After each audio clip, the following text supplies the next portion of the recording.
기도하겠습니다.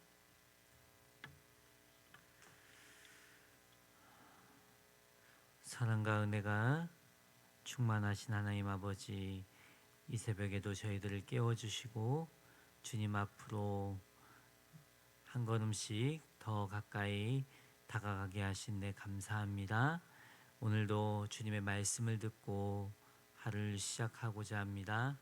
주신 말씀이 깨달아지게 하여 주시옵시고 말씀의 은혜 또 말씀대로 이루시는 그 하나님을 바라보며 오늘도 믿음으로 살아가게 하여 주시옵소서. 예수님의 이름으로 기도드립니다. 아멘.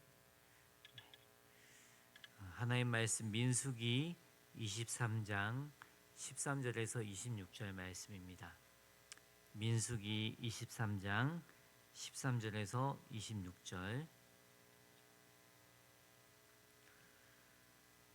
한 절씩 우리 다 같이 합독하도록 하겠습니다.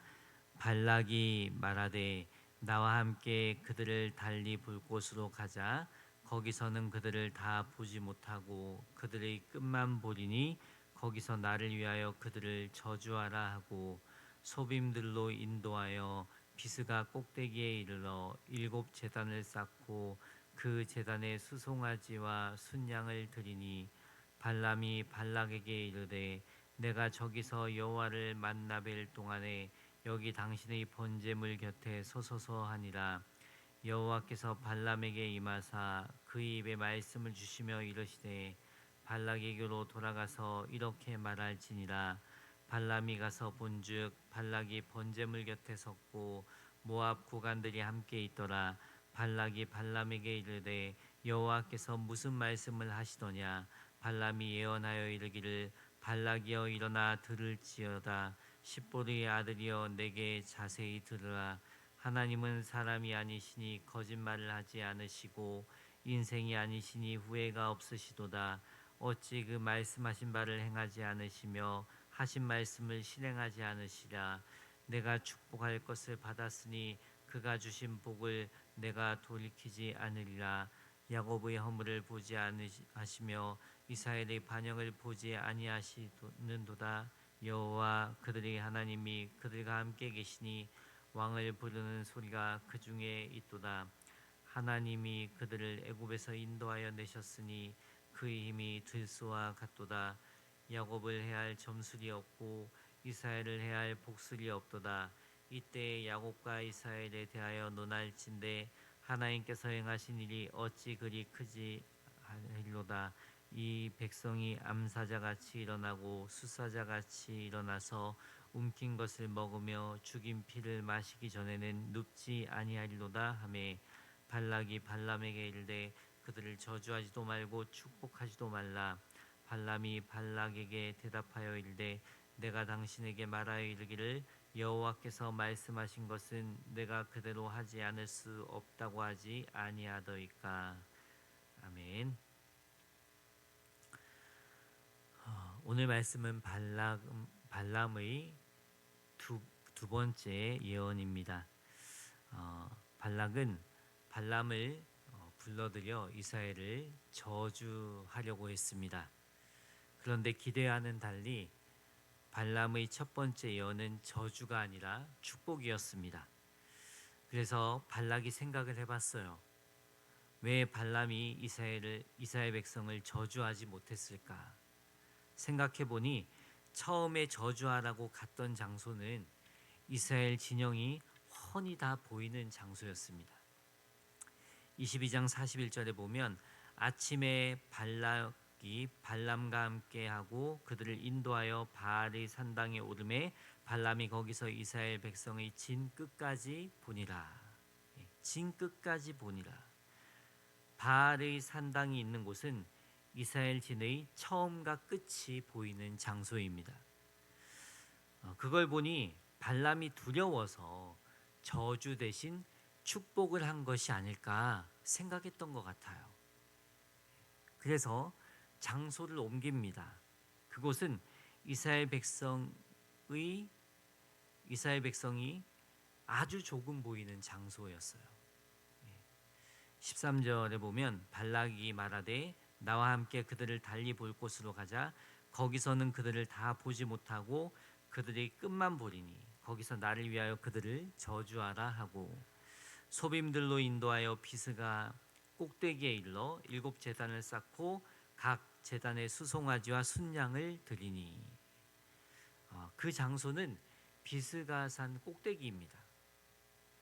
그곳에 일곱 제단을 쌓고 각 제단에 수송아지와 순양을 드립니다. 발람은 이방신에게 하는 것처럼 제사를 드린 것입니다. 마치도 하나님은 제물을 많이 드려야 우리를 만나 주실 거야 라고 생각한 것처럼 최대한 정성을 다해서 제물을 드린 것 같아요. 그래야 내 소원을 들어주지 않을까? 나를 만나 주지 않을까? 마치도 이방신에게 하는 것처럼 자기가 아람에서 우상 숭배했을 때처럼 제물을 드렸다고 보시면 됩니다. 그런데 하나님은 이런 제물을 드려서 하나님 마음에 들게 했을 때에 그들의 소원을 들어주고 또 만나주시는 그런 하나님이 아니십니다. 하나님은 인격적인 분이시죠. 하나님은 우리와 인격적으로 교제하길 원하십니다. 사랑의 관계를 맺어 나가시길 원하십니다. 이 시간 기도할 때 하나님과 사랑의 교제를 누리는 시간이 되길 소망합니다. 하나님과 더욱 친밀한 관계를 맺어 나가는 시간이 되길 소망합니다. 하나님께서는 재물을 보고 발람을 만나 주신 것이 아닙니다. 발람에게 할 말이 있으셔서 만나 주신 것입니다. 15절에서 18절에 보면 발람이 발락에게 이르되 내가 저기서 여호와를 만나 뵐 동안에 여기 당신의 번제물 곁에 서소서 하니라. 여호와께서 발람에게 임하사 그 입에 말씀을 주시며 이르시되 발락에게로 돌아가서 이렇게 말할지니라. 발람이 가서 본즉 발락이 번제물 곁에 섰고 모압 고관들이 함께 있더라. 발락이 발람에게 이르되 여호와께서 무슨 말씀을 하시더냐. 발람이 예언하여 이르기를 발락이여 일어나 들을지어다. 십보르의 아들이여 내게 자세히 들으라. 발람은 하나님의 말씀을 받아 그대로 전하고 있습니다. 어떤 말씀을 전하느냐. 19절에 하나님은 사람이 아니시니 거짓말을 하지 않으시고 인생이 아니시니 후회가 없으시도다. 어찌 그 말씀하신 바를 행하지 않으시며 하신 말씀을 실행하지 않으시랴. 하나님은 사람이 아니시니 거짓말을 하지 않으시고 하나님은 약속의 말씀을 반드시 지키시는 분이십니다. 그 어떤 말씀도 땅에 떨어지지 않습니다. 말씀 그대로 행하시는 분이 하나님이십니다. 또 후회하지 않으신다고 합니다. 말씀하신 것에 대해 후회하지 않으십니다. 이스라엘 백성이 범죄하고 원망불평하더라도 괜히 아브라함에게 약속의 땅을 준다고 했네 하며 후회하지 않으신다는 것입니다. 마음이 안 든다고 약속을 파기하지 않으십니다. 어찌 그 말씀하신 바를 행하지 않으시며 하신 말씀을 실행하지 않으시랴. 어떤 일이 있어도 반드시 말씀대로 이루시는 분이 하나님이십니다. 약속을 취소하고 없던 일로 하지 않으십니다. 하나님은 사람의 허물을 보는 것이 아니라 약속을 보십니다. 만약 하나님의 약속이 이스라엘 백성의 행위에 따라 좌지우지 된다면 가나안 땅에 들어갈 수 있었을까요? 없었어요. 누가 하나님 앞에 행위로 구원받을 수 있을까요? 아무도 없습니다. 만약 행위로 구원받는다면 구원받을 사람은 단 한 사람도 없습니다. 우리가 잘 아는 말씀, 요한복음 3장 16절 말씀, 하나님이 세상을 이처럼 사랑하사 독생자를 주셨으니 이는 그를 믿는 자마다 멸망하지 않고 영생을 얻게 하려 하심이다. 우리의 구원은 행위로 되어지는 것이 아니라 믿음으로 되어지는 것입니다. 이 믿음 또한 은혜로 받는 것이죠. 그래서 우리가 예수님을 믿고 구원받는 것은 말씀의 성취입니다. 약속이 이루어진 것입니다. 그래서 하나님과 우리의 관계는 행위의 관계가 아닙니다. 뭔가 우리가 잘했기 때문에 하나님과 좋은 관계를 맺는 것이 아닙니다. 하나님과 우리의 관계는 약속의 관계입니다. 언약의 관계입니다. 하나님께서 약속대로 예수님을 보내셨고 구원을 성취하셨기 때문에 약속대로 이루어진 관계입니다. 우리는 그저 그 약속을 믿고 사는 것입니다. 20절에 내가 축복할 것을 받았으니 그가 주신 복을 내가 돌이키지 않으리라. 하나님께서 이스라엘에게 복 주시기로 작정하셨는데 어떻게 그 복을 저주로 바꿀 수 있겠느냐는 것입니다. 하나님께서 복 주시기로 작정한 것은 그 누구도 변개할 수 없습니다. 하나님께서 우리에게 복 주시기로 작정한 것은 반드시 이루어집니다. 하나님은 자녀된 우리에게 이미 구원의 복을 주셨습니다. 복 주시기로 작정하신 하나님은 이스라엘 백성을 가나안 땅으로 인도해 가십니다.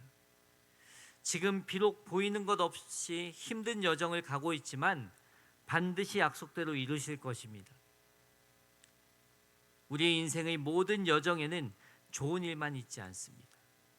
연단의 과정이 있고 슬픔의 시간이 있습니다. 그럴지라도 그 모든 것을 통해 합력하여 선을 이루시는 분은 하나님이십니다. 빌립보서 1장 6절에 너희 안에서 착한 일을 시작하신 이가 그리스도 예수의 날까지 이루실 줄을 우리는 확신하노라. 하나님은 반드시 약속의 말씀대로 이루시는 분이십니다. 마라나타, 반드시 다시 오시는 분이 다시 오시겠다고 그 약속하신 대로 반드시 말씀을 성취하십니다. 우리가 그 하나님을 신뢰한다면 소망 가운데 살게 되는 것입니다. 21절에 야곱의 허물을 보지 아니하시며 이스라엘의 반영을 보지 아니하시는도다. 여호와 그들의 하나님이 그들과 함께 계시니 왕을 부르는 소리가 그 중에 있도다. 하나님은 우리의 허물을 보지 않으신다고 합니다. 반역을 보지 않으십니다. 하나님은 이스라엘 백성과 함께 계셨습니다. 또 22절에 하나님이 그들을 애굽에서 인도하여 내셨으니 그의 힘이 들소와 같도다. 하나님은 이스라엘 백성과 함께 하셨고 그들을 애굽에서 인도해 내셨습니다. 근데 그 하나님이 어떤 하나님, 무엇과 같다고 합니까? 그 힘이 들소와 같도다. 들소는 지중해 지역에 널리 서식하는 동물입니다. 들소는 누구도 감당할 수 없는 힘을 가졌습니다. 특별히 가로막고 있는 장애물을 돌파하는 힘이 있고 지칠 줄 모르는 끈질긴 힘이 있습니다. 하나님의 힘이 들소와 같다는 표현은 모든 적들로부터 이스라엘을 보호하실 뿐만 아니라 어떤 어려운 장애물도 통과하게 하시고 끝까지 보호하시는 하나님의 모습을 찬양하고 있는 것입니다. 한 사람이 모든 인생의 위험을 피하고 난간을 극복한다는 것은 불가능합니다. 이런 인생길에 들소와 같은 강한 보호자가 있다면 얼마나 든든하겠습니까? 하나님께서 우리에게 든든한 보호자가 되십니다. 영적 육적으로 우리를 보호하시는 분이 하나님이십니다. 그 하나님께서 들소와 같은 돌파력과 끈질긴 힘으로 적들로부터 보호하시고 어떤 어려움도 뚫고 나가게 하십니다. 나의 능력으로는 안 되지만 하나님이 함께 하시기 때문에 영적 전쟁에서 승리케 하신다는 거예요. 23절에 야곱을 해할 점술이 없고 이스라엘을 해할 복술이 없도다. 하나님이 함께 하시기 때문에 그 어떤 저주도 이스라엘을 해할 수 없습니다. 이때 야곱과 이스라엘에 대하여 논할진대 하나님께서 행하신 일이 어찌 그리 크냐 하리로다. 이 백성이 암사자같이 일어나고 수사자같이 일어나서 움킨 것을 먹으며 죽인 피를 마시기 전에는 눕지 아니하리로다 하매. 이 말씀을 쭉 봤을 때 발람은 두 번째 예언 속에서도 이스라엘을 축복하는 말만 합니다. 이 말을 들은 발람이 화가 나서 저주도 하지 말고 축복도 하지 말라고 합니다.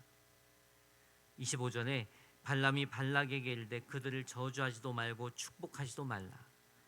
발람이 발락에게 대답하여 이르되 내가 당신에게 말하여 이르기를 여호와께서 말씀하신 것은 내가 그대로 하지 않을 수 없다고 하지 아니하더이까. 하나님께서는 발람의 입을 통해 하나님께서 이스라엘을 얼마나 사랑하시는지 말씀하십니다. 이스라엘과 항상 함께 하시고 보호자 되시는 하나님이심을 말씀하십니다. 이 모든 것은 하나님께서 일찍이 아브라함에게 하신 약속에 근거한 것입니다. 오늘도 하나님께서는 약속대로 우리의 삶을 인도하시는 분이십니다. 우리의 삶을 보호하시는 분이십니다. 인생의 난관과 장애물도 돌파하게 하시는 분이십니다. 우리에게 필요한 것은 믿음입니다. 우리 안에 선한 일을 시작하신 분께서 그리스도 예수의 날까지 이루실 것입니다. 그 신실하신 하나님, 약속을 이루시는 하나님을 믿고 오늘도 믿음의 발걸음을 내딛는 저 여러분 되길 예수님의 이름으로 축복합니다. 기도하겠습니다.